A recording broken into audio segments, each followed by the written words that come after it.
مینا ماتیگی نزیاتیگی لورونو سرا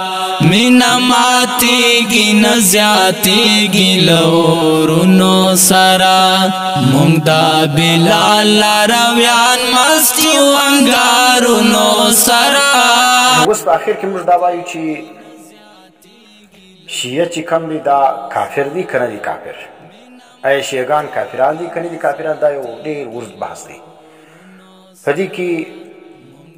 بعضې خلک به تاسو ته شبهات دراچي چې بعضې علما چې کوم دي هغه د شیعه د کفر فتوا نه در کړې،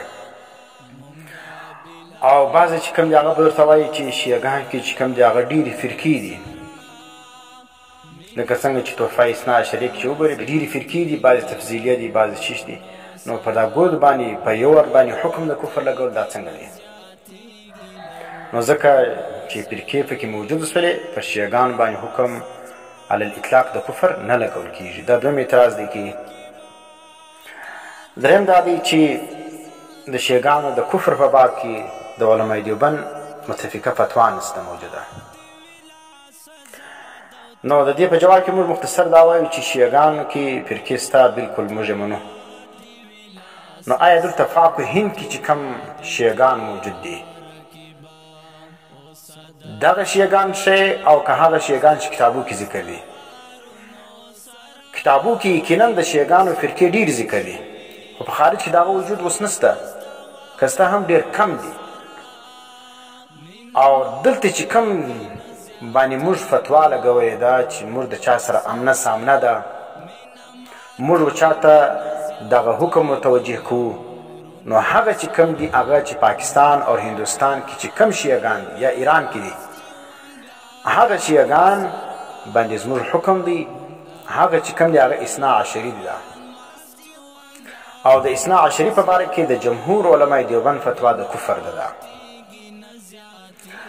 او دویم خبره چې تا ډول د علمای دیوبند متفقه فتوا نشته په دې موجود باره کې. د علمای دیوبند متفقه فتوا اوس هم د دارالعلوم دیوبند په ویب سایټ باندې اوس هم موجوده ده، چې فتوا نمبر زه در شوی یم 42528 نمبر دی. فتوا نمبر 42528. څه فرمایي؟ سوال دا ځین سوی دی مرتول سوال نمبر څو دی؟ 42528 نمبر سوال د فرقې باطله عنوان دی او عقاید و ایمانیات په بحث کې وګوري. عقاید و ایمانیات دغه ذیلی چې کوم عنوان دی فرقه باطله، بیا سوال نمبر 42528. سوال دا سوال اگر کوئی شخص کہے میں شیعہ ہوں، بیا لاندې سوال کہ اگر کوئی شخص کہے میں شیعہ ہوں جبکہ شیعہ کا کوئی فرقہ نہ بتائے، مثال کے طور پر میرا دوست ہے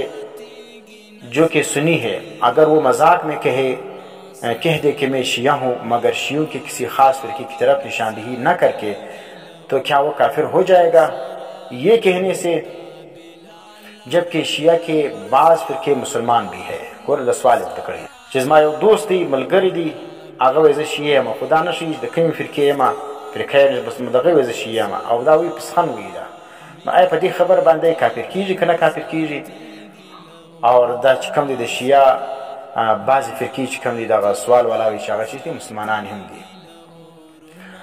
نو جواب چې کوم دی، جواب نمبر 42528 دارالعلوم دیوبند ویب سایټ باندې چې دا کوم خلک وایي د علمای دیوبند فتوا نه ده موجوده د شیعه پر کفر باندې، او پاک و هند کې چې کوم دی هغه فرقې موجوده دي، او پاکستان او هندوستان کې چې کوم دی هغه د شیعهګانو ډېر فرقې دي. نو ځکه تاسو دا حکم مه لګوئ پر هغه باندې. نو دا حکم نه دی که دا دارالعلوم دیوبند پر ویب سایټ باندې اوس هم دا د علمای دیوبند متفقه فتوا ده چې پاکستان او هندوستان کې چې کوم دی چې کوم شیعهګان موجوده دي دا گرد اثنا عشری دی، دا امامیه دی یا اسماعیلی دی اور یا دا بحریان دی. نو فرمائی جواب کرتے کہ جب آپ کا دوست حقیقت میں سنی ہے اور مذاق میں اپنے آپ کو شیعہ کہتا ہے تو صرف مذاق میں کہنے سے وہ حقیقت میں شیعہ نہ ہوگا. البتہ تحقیق کے بعد اگر اس کے عقائد شیعوں جیسے ثابت ہو تو بلا شبہ اس پر شیعہ کا حکم لگایا جائے گا. جواب خلاصہ اس والا چې څوک ستا دوست په حقیقت کې سنی دی او اسی د مذاق په تور باندې ځان ته شیعه وایي، او په مذاق په ویلو باندې یا په مذاقن چې کوم دی دا ځان ته شیعه وایي، په حقیقت کې شیعه نه وي، نو په دې باندې شیعه کیږي نه. ها وایي که چیرې په تحقیق سره دا خبره بیا ثابته سوله چې ستا د ملګري عقایدو کې څه خرابي راغلې وه، شیعتوب راغلې وه، عقیده یې د شیعګانو جوړه سوې وله، نو بیا به بلا شبهه پر هغه باندې حکم لګول کیږي. اوس چې کومه دا خبره ده چې پاکستان او هندوستان کې د شیعګانو ډېرې فرقې دي، پر دا باندې حکم په یوار مه لګوئ. اوس هغه خبره دغه ده. دارالعلوم دیوبند څه فرمایي؟ हमारे हिंदुस्तान पाकिस्तान में जो शिया पाए जाते हैं वो सब इस्ना अशरी है. پرتوګر زموږ په پاکستان او هندوستان کې چې څومره قدر شیعګان دي دا دارالعلوم دیوبند تحقیق کړي ده چې څومره قدر شیعګان دي دا ټول اثنا عشري دي. او بیا څه وایي؟ بیا دا څه د ځان ته د دیوبند نسبت هم کوي او د دفاع د شیعه هم کوي. بیا ذکر کی یہ بلا شبہ کافر و مرتد ہے. دغه شیعګان چې پاکستان او هندوستان کې وسیږي دا شیعګان بلا شک و شبهه دا کافران هم دي، دا مرتد هم دي. نو څوک چې ځان ته دیوبندي وایي او د علمای دیوبند فتوا خو دغه ده چې پاکستان او هندوستان کې چې کوم دي هغه چې کوم شیعګان وسیږي دا اسماعیلیان شیعګان دي، دا اثنا عشري دي یا بوهریان دي، نو دا چیز دي بلا شک و شبهه کفار دي. خو دلته چې کوم دي هغه ما ټول پاکستان او هندوستان کې اکثر شیعګان چې کوم دي هغه چیز دي هغه اثنا عشري دي او علماء دیوبند فتوا پر هغه باندې چې دا بلا شبہ کافر اور مرتد ہے کیونکہ ان کے عقائد نص قطعی یعنی قرآن کے خلاف ہے. نو دا د خلکو جواب مو سوچ وایو شیعګان ته کافران مو وایي، فرقې پکې موجود دي او په یو دغه باندې چې کوم دی هغه یو ور باندې پر ګرد باندې حکم لګول دا یقینا تجاوز دی، موږ هم وایو تجاوز دی، لیکن ته دا زده کړه دا فرقې دلته نشته. دلته شیعګان چې کوم موجود دي یا ایران کې دي یا پاکستان کې دي یا دلته هندوستان کې دي دا کار چې دا اثنا عشري دي. او اثنا عشري په باره کې زموږ د علماو ټولو فتوا ده متفقه چې دا کفار دي، مرتدین دي دا او د دې عقاید د قرآن و سنت خلاف دي. بله فتوا یې زه ذکر کوم. سوال نمبر دا 1,48,017 نمبر دی. سوال نمبر 1,48,017. دغه سوال چې کوم دا بیا فرقې باطله په عنوان کې د عقاید او د ایمانیات لاندې د بحرا فرقې په عقاید په باره کې سوال انسوي چې بحرا فرقه عقاید څه دي؟ کیا بحرا فرقه مسلمان ہے؟ کیا ان کو سلام کیا جا سکتا ہے؟ نو جواب چې کوم دی هغه واورئ. و بحرا فرقه آغا خانیم کی طرح فرقه اسماعیلیه کی ایک شاخ ہے. دا بحری فرقه چې کوم د آغا خانیان رقم فرقه اسماعیلی یو شاخ دی. دا بحری فرقه څه ده؟ دا د آغا خانیانو رقم دا هم د اسماعیلیانو شاخ دی. او اسماعیلی فرقه په باره کې حکم دا دی چې دا اپنے عقاید کفری کی بنا پر تمام علماء اسلام کے نزدیک کافر و مرتد ہے. دا هم فتاوی دارالعلوم دیوبند ده. او دغه فرقه چې کوم ده اسماعیلی فرقه دا هم د خپل عقایدو پر بنیاد باندې ټول علماء اهل اسلام په نزد باندې دا چیز ده کافران هم دي، مرتد هم دي. और दर रकम आके मसाइल और उनके हल में आगा खानी और बोहरा फ़िरक़ा से मुतालिक है। और दर रकम वही आपके मसाइल शुदा मौलाना यूसुफ रिजावी शहीद रहमतुल्लाह अलैहि पाकिम वही आगा खानियान और बोहरियान मुतालिक चिकम जागदा लिखी इन दोनों फ़िरक़ों का हुक्म कादियानियों की तरह है। द द्वार फ़िरक़ों हुक्म चिकम दी कादियानियान रकम दी कादियानियान जिस रकम काफिरान दी शुदा ख़त्म नबुव्वत इनकार की दा रकम दी चिकम दी पे इमामत मुबारक की चिकम आके दी दाعین پر ختم نبوت باندې حمله ده ځکه امام لره هغه رقم مقام ثابتي لکه څنګه چې نبی له ثابتي او امامان تر انبیا او افضل بوري او دغه چې کوم امامان لره د تنسیخ شریعت حکم دغه چې کوم دغه اختیار وکي او دا رقم حلال او د حرام اختیار وکي او دا رقم عالم الغیب بوري نو بل سبب کې خدای نم جوړ کړو انبیا هم جوړ کړو وای بس اتنا فرق है कि कादियानी लोगों को मुर्तद करते हैं। वह कादियानियान चिकन जगह खलक मुर्तद की दावत चली और दा बोहरियान चिकन अपने मजहब की दावत नहीं देते दा दावत न चली अगर दावत चली नजर का बस फर्क खालिदा नूर आगा रकम दाम कादियानान रकम जिंदिकान और कुफार दा हासिल ये कि बोहरा फ़िरक़ा काफिर व मुर्तद है। किसी मुसलमान के इस फ़िरक़े के किसी शख्स को सलाम करना जायज़ नहीं है। न बोहरियान सर ताल्लुक़ साथल सलाम दगा कवल और दोस्तियानी कवल दा चीज़ दा जायज़ नहीं दा फतवा दारुल देवबंद मरतूल सवाल नंबर 1,48,017 नंबर दिया और बल फतवा दादा په عنوان باندې شیعہ کافر ہے یا نہیں 6,387 نمبر سوال دی 6,387 نمبر سوال دی د فرقه باطله تر عنوان لاندې سوال دا دی علماء دیوبند کا اس سلسلے میں کیا مسئلہ ہے کہ شیعہ کافر ہے یا نہیں؟ جواب شیعہ اثنا عشری کی کتابوں میں ان کے جو عقائد ملتے ہیں وہ بنیادی طور پر وہ بنیادی عقائد اور نص قطعی یعنی قرآن کے خلاف ہے وید اثنا عشری فرقی چې کوم کتابونه دي په هغو کې چې کوم عقاید دي لیکل سوي دي هغه عقاید د نص قطعي یعنی د قرآن خلاف دي اور د دې وجه جمهور علماء جس میں علماء دیوبند بھی شامل ہے سب نے ہی متفقہ طور پر انہیں کافر و مرتد قرار دیا ہے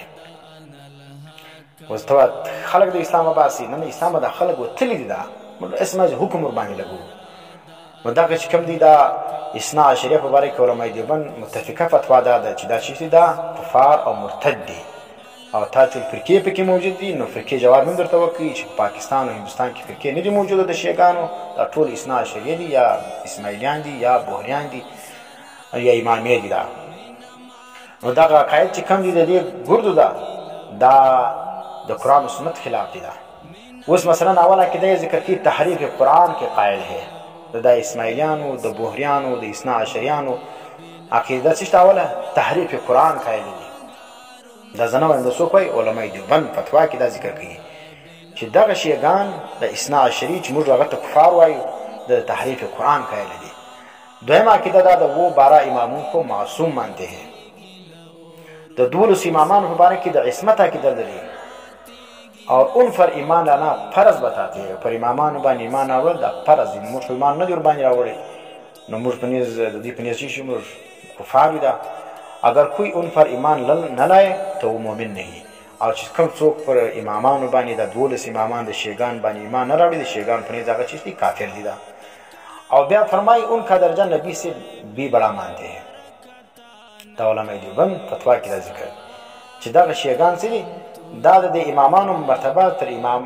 تر انبیاء هم غټه بولی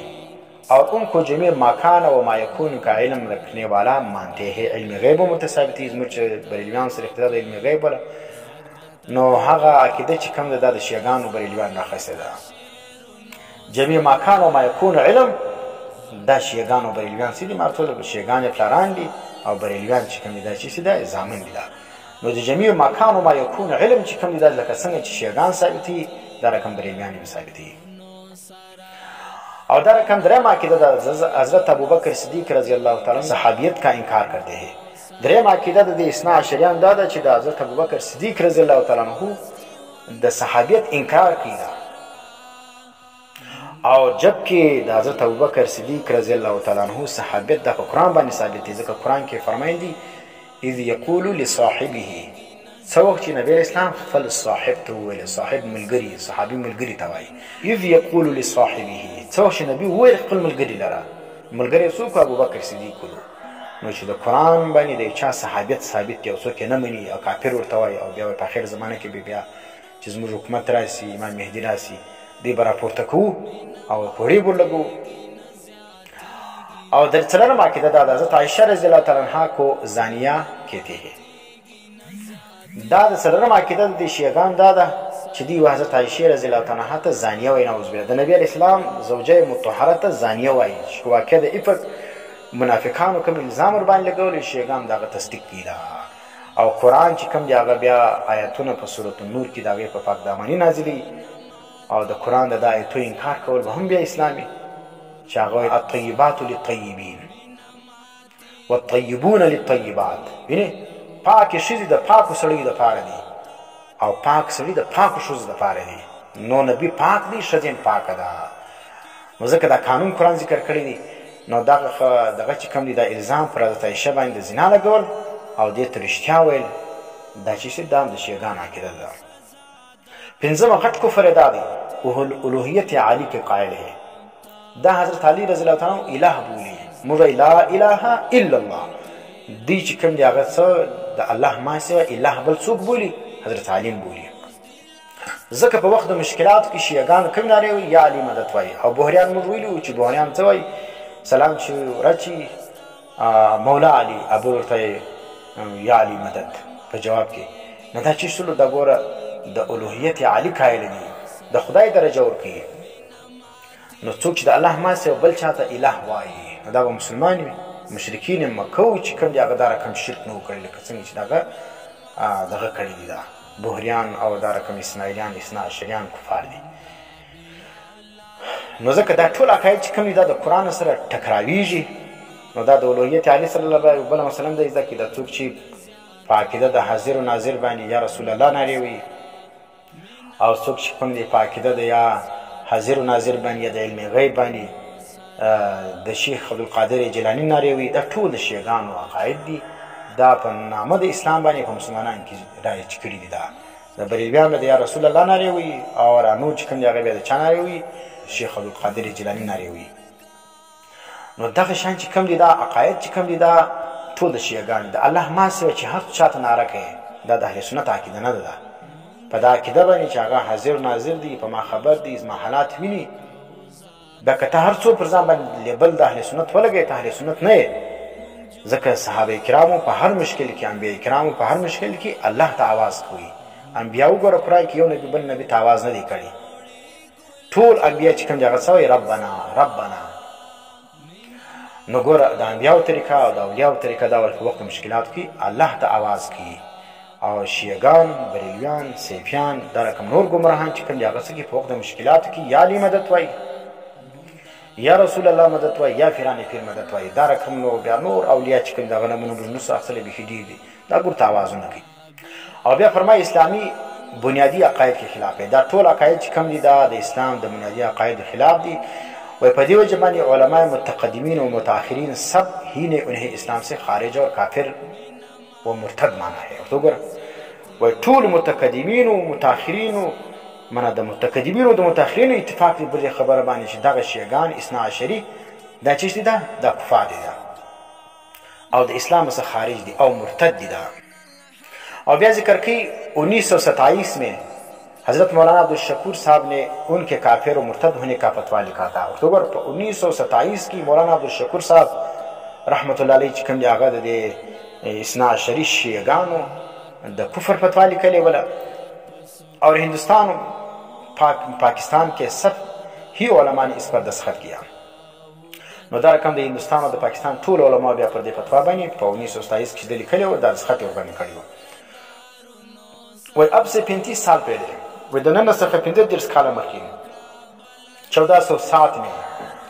1407 हिजरी की वही हजरत मौलाना मंजूर अहमद नोमानी के सवाल पर मुहद्दिस जलील हजरत मौलाना हबीबुर्रहमान आजमी साहब ने एक फतवा लिखा मौलाना खलील दغه چې کوم मंजूर अहमद नोमानी साहब هغه یو سوال لیکلو بیا دارالعلوم دیوبند مولانا حبیبالرحمن اعظمي صاحب ته چې دا سوال جواب وغوښتی ولو هغه یو فتوا لیکلې او پر هغه کې دا حکم ذکر و چې دا شیعگان چې دا کافر او مرتد دي اور سب ہی علماء دیوبند نے اس پر دستخط کیا اور ټول علماء دیوبند چې په هغه کې ولو هغه دستخطونه ورباندې کړي او په متقدمینو کې په مخکینو علماو کې امام مالک صاحب رحمت الله علیه علامه ابن حزم اندلسی رحمت الله علیه دا رقم قاضی عیاض رحمت الله علیه علامه ابن تیمیه رحمت الله علیه اور علامہ ابن حمام رحمت اللہ علیہ ملا علی قاری رحمت اللہ علیہ اور دا رقم فتاوی علمگیریہ اور فتاوی شامی نے بھی انہیں کافر اور مرتد لکھا ہے دا فتاوی دارالعلوم دیوبند الفاظ دی چی ملا علی قاری صاحب کفار مرتویلی فتاوی علمگیری مرتویلی فتاوی شام مرتویلی امام مالک صاحب قاضی عیاض مرتویلی دا ټول لیکلی دی چې شیعگان چې دا کفار دی دا نو په دې وجه باندې دا ویل چې شیعګان کې ډېر فرقې دي موږ حکم نه ورباندې لګو علماء دیوبند فتوا نه درباندې لګولې دا ډېرې خبرې فالتو خبرې ما ټول فرقې په شیعګان کې موجوده ولې پخوا او اوس هم پکې موجوده دي خو هغه فرقې چې کوم دلته زموږ پاک هند کې دغه فرقې دلته نشته دلته ګرد هغه اثنا عشري دي نو هغه فرقې چې کوم هغه یا معدومې دي یا ختم دي یا صرف کتابو کې دغه تذکره شته اوس چې کوم موجود دي هغه د کفار موجود دي بل فتوا چې کوم د هغه هم د 64076 نمبر سوال دی بحرہ فرقہ اپنے عقائد کفرے کی بنا پر کافر و مرتد اور دائرہ اسلام سے خارج ہے دا بل سوال د علماء دیوبند دی، پر ویب سایټ باندې موجود دی